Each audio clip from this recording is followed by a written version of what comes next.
दुर्योधन डरा हुआ है। गुरु से कह रहा है, इस पांडवों की सेना में बड़े बड़े धनुषों वाले बहुत से शूरवीर हैं, जो युद्ध कला में भीम और अर्जुन के समान ही है, जैसे सात्यकी, युयुधान, राजा विराट और महारथी द्रुपद। यहाँ दुर्योधन अपने गुरु द्रोणाचार्य को पांडव सेना की ताकत गिना रहा है। ध्यान देने की बात यह है कि दुर्योधन डरा हुआ है।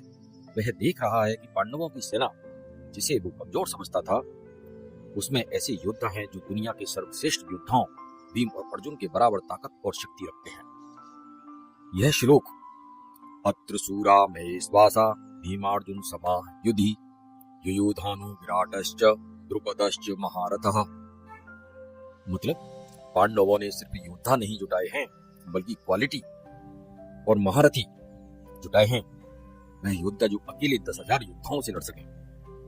आज के समय में अगर इसको उदाहरण के रूप में समझें तो इस प्रकार से है कि बिजनेस कंपटीशन मान लीजिए, एक मोबाइल कंपनी है, आप बाजार में सबसे बड़े खिलाड़ी हैं, जैसे दुर्योधन की बड़ी सेना, लेकिन एक नई कंपनी उभरती है भीम और अर्जुन के समान। उस स्टार्टअप के पास शायद 10,000 कर्मचारी ना हो, लेकिन उनके पास 4 से 5 ऐसे लीडर्स हैं जो आपकी कंपनी में सबसे बेहतरीन मैनेजर्स के बराबर स्किल्स रखते हैं।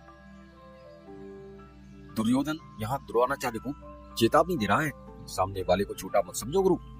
उनके पास गिने चुने लोग जरूर हैं, लेकिन हर एक व्यक्ति अपने आप में एक महारथी है। मतलब जो पुरानी कंपनी है उसको उस स्टार्टअप से डरने की जरूरत है या सबक लेने की जरूरत है, क्योंकि किसी भी दूसरे को कम आंकना ठीक नहीं है। इस श्लोक से हम यही समझते हैं कि दुश्मन को कम नहीं आंकना चाहिए। यहाँ दुर्योधन बिल्कुल सही है।